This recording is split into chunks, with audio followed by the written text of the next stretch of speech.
Yan, for today's video mga lods. Ito yung ulam namin na nakakataka mga lods. Oh.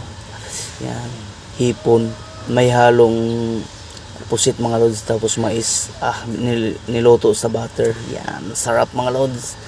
Tapos lagyan natin ng sili. Medyo maanghang mga lods. Ay, sarap. Yan mga lods. Oh. Takam na takam talaga ako dyan mga lods. Sarap kumain.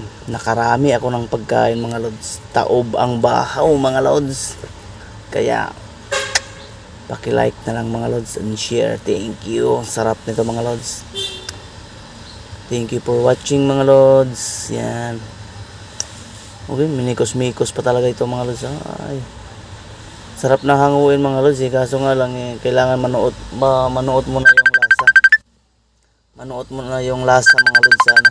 Yan. Lagyan ng mga lods. Oh. Yan. Saka pa nilalagyan ng pangalan to. Mga shell. Yan. Sarap. Thank you.